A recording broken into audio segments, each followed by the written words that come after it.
Have you ever pondered on the origins of the Israeli-Palestinian conflict? This unraveling story, a maze of events and emotions embedded in the late 19th and early 20th centuries. It's a chronicle of two distinct groups, each with profound historical connections to a minuscule patch of land once known as Palestine, currently recognized as Israel and the Palestinian territories. The embryonic stages of the conflict can be traced back to the emergence of the Zionist movement in Europe. The Zionist movement was born out of the nationalist sentiments among Jewish people, fueled by the dream of creating a Jewish homeland in the land of their biblical forefathers. The origins of Zionism can be traced back to figures like Theodor Herzl, who is often called the father of modern political Zionism. Herzl was a Jewish journalist and playwright who witnessed rampant anti-Semitism in Europe, which led him to propose the establishment of a separate nation for Jews. As the dark cloud of anti-Semitism expanded over Europe, it triggered a surge in Jewish immigration to Palestine. Meanwhile, Palestine found itself under the British Mandate, a dominion that spanned from the cessation of World War I in 1918 until 1948. The British Mandate system was a mechanism of colonial rule used to administer territories transferred from former empires like the Ottoman Empire after World War I. The British had pledged to construct a national home for the Jewish people in Palestine through what was known as the Balfour Declaration in 1917. This declaration, however, stirred a tempest within the Arab populace inhabiting Palestine. They feared an impending threat to their majority status in the region. As the tide of Jewish immigrants swelled, so did the tension between the Jewish and Arab residents. The Jewish immigrants purchased land and formed farms and communities, laying the bricks of the Zionist dream of a Jewish homeland. However, this increasing Jewish presence ignited a sense of uneasiness among the Arab populace, provoking intermittent violence and setting the stage for a significant conflict.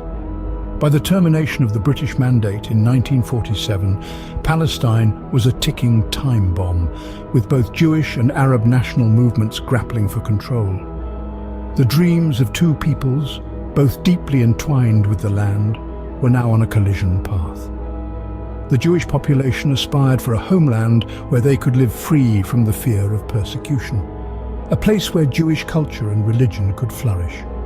Meanwhile, the Arab population, who had long called this land home, aspired to maintain their majority status and feared the loss of their rights and culture. By 1947, the chessboard was set for a major international clash over this tiny piece of land. So, how did a proposal to partition Palestine into separate Jewish and Arab states lead to war? Well, let's rewind to 1947. The United Nations, in an attempt to resolve long-standing tensions, proposed a partition plan. This plan sought to divide Palestine into two independent states, one Jewish and another Arab, with Jerusalem under international administration. However, this proposal wasn't met with unanimous approval. Arab states and Palestinian leaders vehemently rejected the partition, viewing it as a violation of their right to self-determination. This rejection sparked a civil war in Palestine, with both Jewish and Arab communities vying for control. The conflict escalated in 1948, giving rise to the First Arab-Israeli War. Arab states, including Egypt, Iraq, Jordan and Syria, invaded the newly declared State of Israel. Both sides suffered significant losses, and the war resulted in an Israeli victory. However, victory came at a cost. The war led to a significant displacement of people on both sides. Many Palestinians found themselves exiled from their homes, an event known as the Nakba, or catastrophe. In contrast, Jewish immigrants surged into Israel seeking a safe haven from persecution. The 1948 war altered the map of the Middle East. Armistice lines, often referred to as the Green Line, were drawn, leaving Israel with more territory than initially proposed by the UN Partition Plan. The West Bank fell under Jordanian control, and Egypt took over the Gaza Strip. The aftermath of the war was a tense status quo, a fragile balance punctuated by sporadic conflicts. With no comprehensive peace agreement in sight, the stage was set for further contention, and the Palestinian-Israeli conflict continued to simmer. The 1948 war set a pattern of conflict that would persist for decades to come. The seeds sown in this era of discord continue to bear bitter fruit, and the pursuit of a lasting resolution remains a complex and elusive endeavor. What was the Six-Day War, and why was it so significant? This question takes us back to June 1967, a period of tension and conflict between Israel and its neighboring Arab states, Egypt, Jordan, and Syria. The Six-Day War, also known as the June War, was a brief but impactful battle in the history of the Israeli-Palestinian conflict. It started when Israel launched preemptive airstrikes against Egypt, following a series of escalating border incidents and the closure of the Straits of Tiran to Israeli shipping. In less than a week, Israel had effectively won the war, capturing the Sinai Peninsula, the Gaza Strip, the West Bank, East Jerusalem, and the Golan Heights. This war was a turning point in the Israeli-Palestinian conflict. The victory significantly expanded Israeli territory, but it also brought a large Palestinian population under Israeli control. The occupation of the West Bank, Gaza Strip, and East Jerusalem had profound implications. For Israel, the capture of these territories was seen as a strategic necessity, providing a buffer against potential attacks. However, the occupation also brought challenges. Governing a large, disaffected Palestinian population resulted in significant political, social, and security issues that persist to this day.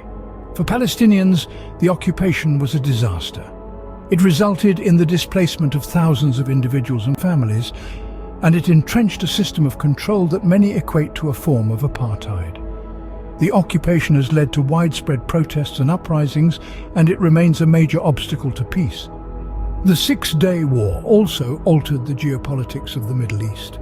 It marked the decline of pan-Arab nationalism and the rise of Palestinian nationalism as the primary political force in the Arab-Israeli conflict. In conclusion, the Six-Day War was a crucial turning point. It transformed the physical and political landscape of the Israeli-Palestinian conflict. The war and its aftermath continue to cast a long shadow over the region, shaping the dynamics of the conflict and the prospects for peace. The Six-Day War dramatically reshaped the map and the narrative of the Israeli-Palestinian conflict. How did popular uprisings, known as Intifadas, shape the course of the conflict?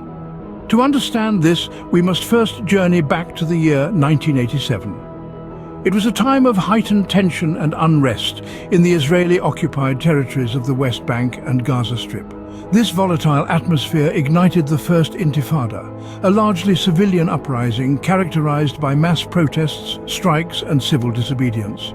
The Palestinian people hoped to draw global attention to their plight and exert pressure on Israel to end the occupation. However, this peaceful protest soon took a violent turn as stone-throwing incidents and confrontations with the Israeli military escalated. The Israeli government responded with force, leading to a tragic cycle of violence that lasted until 1993. The First Intifada brought the plight of the Palestinians to the world stage, but it also intensified the animosity between the two factions. Fast forward to the year 2000, a period marked by the failure of the Camp David summit and the controversial visit of the then Israeli opposition leader Ariel Sharon to the Al-Aqsa Mosque. These events ignited the Second Intifada, also known as the Al-Aqsa Intifada. Unlike the first, this uprising was far more violent, involving suicide bombings and military operations. The Israeli government responded with a massive military campaign, resulting in a significant number of casualties on both sides. The Second Intifada ended in 2005, leaving behind a trail of devastation. It had a profound impact on both Palestinian and Israeli societies. On the Palestinian side, it resulted in a severe humanitarian crisis and deepened the sense of national identity. For Israelis, it led to a heightened sense of insecurity and skepticism about the peace process. The Intifadas highlighted the complexities of the Israeli-Palestinian conflict and the deep-seated grievances of both sides. They were instrumental in drawing the world's attention to the conflict, but also deepened divisions and mistrust between Israelis and Palestinians. The Intifadas brought the conflict to the world's attention, but they also deepened the divisions and mistrust between Israelis and Palestinians. What were the Oslo Accords, and why did they fail to bring lasting peace? In the early 1990s, the world watched in anticipation as the Israeli-Palestinian conflict seemed on the brink of resolution. The peace process began earnestly with the Madrid Conference in 1991, where Israel and Palestine, along with other Arab nations, met to discuss peace for the first time.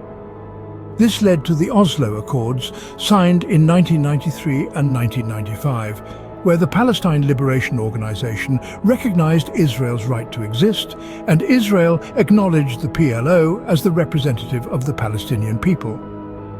These accords also established a framework for self-governance in the West Bank and Gaza Strip through an interim Palestinian Authority.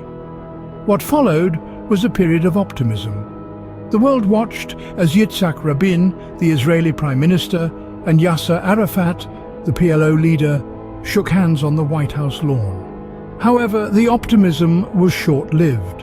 In 1996, Rabin was assassinated by a Jewish extremist, a tragic event that sent shockwaves through the peace process. Then came the Camp David summit in 2000, intended to be the culmination of the Oslo process. Despite the efforts of all parties, they couldn't reach a final agreement. So why did these efforts fail? There were many factors at play. The accords were criticized for their vagueness and lack of clear commitment to key issues like the status of Jerusalem, the right of return for Palestinian refugees, and the exact borders of the future Palestinian state. Moreover, both sides faced internal opposition. In Israel, there were those who resisted the idea of giving up land for peace, while in Palestine, factions like Hamas rejected the accords outright.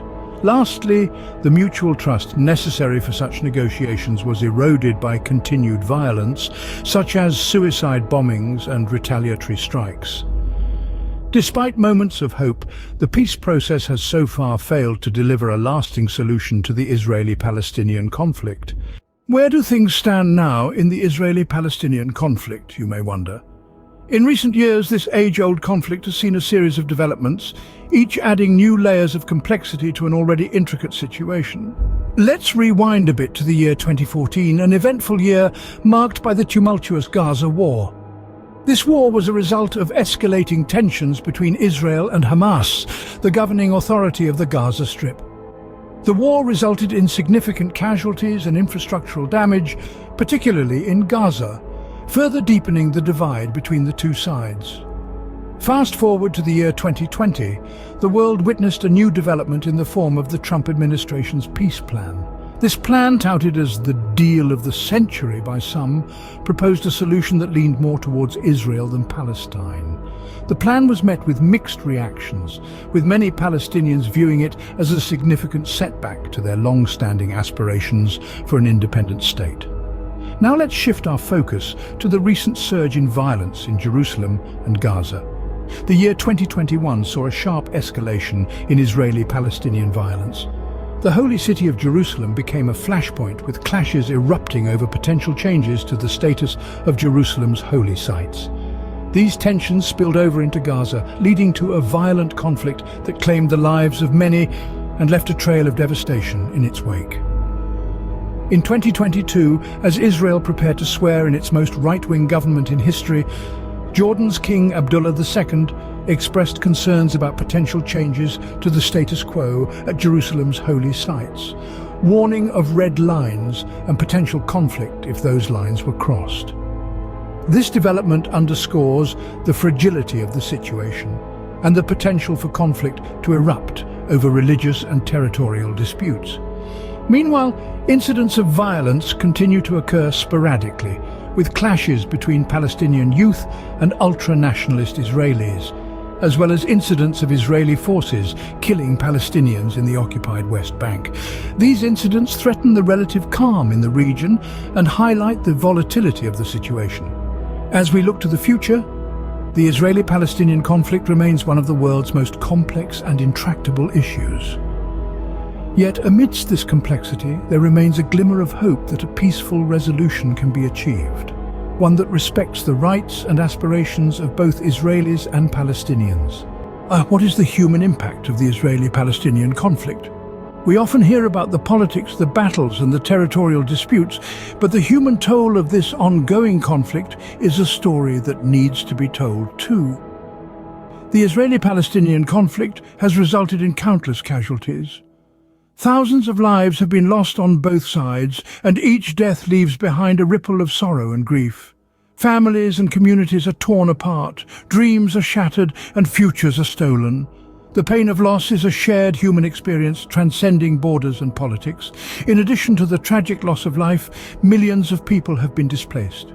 Palestinians have been expelled from their homes, their lands confiscated, and their livelihoods destroyed. Israelis too live in a state of constant uncertainty and fear, their lives disrupted by rocket attacks and suicide bombings. The impact of the conflict extends beyond the physical toll. It seeps into the daily lives of the people living in Israel and Palestine. Children grow up in an environment of fear and violence, their innocence stolen. The constant state of conflict shapes their worldviews, their identities and their futures. It's a psychological burden that weighs heavy, generation after generation. Economic opportunities are stifled. Infrastructure is destroyed. Access to education and healthcare is hindered. These are but a few of the ways that daily lives of millions of people are impacted by the conflict. But amidst the suffering, there is resilience. There are stories of Israelis and Palestinians, individuals and communities reaching across the divide in acts of compassion and solidarity. These stories remind us that at the heart of the conflict are people just like us, striving for a life of dignity, security and peace. The human cost of the conflict is a reminder of the urgent need for a just and lasting peace. The stakes are high, and the urgency is real. The toll on human lives is a call to action for leaders and citizens alike, a call to put humanity above politics, compassion above hatred, and peace above all. Oh, what might a path to peace look like in the Israeli-Palestinian conflict? A question that has been asked countless times, yet remains as relevant today as it was decades ago. The path to peace is not a straight one, nor is it clear. It is a path that twists and turns, fraught with obstacles and challenges. However, there are potential ways forward. The first, and perhaps most commonly discussed, is the two-state solution. This would see the establishment of an independent Palestinian state alongside Israel, with both nations living side by side in peace. The borders, the status of Jerusalem, the right of return for Palestinian refugees, these are all details that would need to be negotiated. But the fundamental idea is that two nations, two peoples, could have their own states and live in peace. Then there's the one-state solution, a proposal that suggests a single unified state in which both Israelis and Palestinians would live as equal citizens. This solution is often seen as a more radical approach, as it would entail a fundamental reimagining of the current political structures. It would require a deep commitment to equality, justice and mutual respect. Of course, there are other alternative proposals as well. Some suggest a confederation model where two independent states are linked by shared institutions. Others propose a binational state where each national group would have political autonomy while sharing the same geographic space. There's no doubt that these solutions come with their own set of challenges. They require compromise, understanding, and a willingness to see the humanity in the other. They require open dialogue, negotiation, and a commitment to peace. Despite these challenges, the conversation continues. New ideas are proposed, old ones are revisited. The dialogue continues because the alternative, a continuation of the status quo, is simply untenable. While the path to peace is fraught with challenges, the hope for a just and sustainable resolution remains. The path to peace is not easy, but it is a path that must be pursued. For the sake of all those who call this land home, we must continue to seek a path to peace. So, what have we learned about the Israeli-Palestinian conflict? We've journeyed through the origins of this intricate and deeply rooted conflict, beginning with the tensions that emerged in the late 19th and early 20th centuries. We've seen how the 1947 Partition Plan and the War of 1948 laid the foundation for an enduring struggle. As two nations sought to claim the same land as their own, we've delved into the transformative Six-Day War, and its profound consequences, which further complicated the territorial disputes and heightened the animosity between Israelis and Palestinians. We've witnessed the eruptions of the First and Second Intifadas, symbolizing the Palestinians' resistance against Israeli occupation and their fight for self-determination. Our exploration led us to the peace process and the Oslo Accords, a time of hope yet also of disillusionment. It showed us that the road to peace is fraught with obstacles, as trust and compromise are hard won in a climate of ongoing conflict. We've taken stock of the current state of the conflict, acknowledging the political, religious and social factors that continue to fuel it. We've also shed light on the human impact of this enduring strife, acknowledging the lives lost, the rights violated and the dreams shattered on both sides. We've pondered on the path to peace, recognizing that it's a journey filled with challenges, yet also possibilities. It requires not only political will, but also a mutual recognition of each other's rights, narratives, and aspirations. Indeed, the Israeli-Palestinian conflict is a complex tapestry woven with threads of history, identity, and power. Understanding it is no small feat, and it requires us to delve beyond the headlines, to listen to the narratives of those living the conflict, and to challenge our own preconceptions. Understanding the Israeli-Palestinian conflict is a step towards advocating for peace and justice in this troubled region. As we've seen, it's a task that demands our empathy, our critical thinking, and our unwavering commitment to peace and justice. Before we wrap up this video, we want to take a moment to encourage you to be part of our community. If you found this video informative and want to learn more about world events, don't forget to subscribe to our channel. Subscribing allows you to stay updated with our latest videos, diving deeper into the complexities of global politics, history and culture. It's more than just a click. By subscribing, you're supporting our efforts to provide balanced and in-depth coverage of important issues. You're becoming part of a community that values understanding, empathy, and the pursuit of peace and justice. So why wait? Click that subscribe button and join us on this journey of understanding. Your support means the world to us, and we are grateful for every single one of our subscribers. Thank you for watching, for engaging, and for standing with us in our mission to illuminate the world's most pressing issues.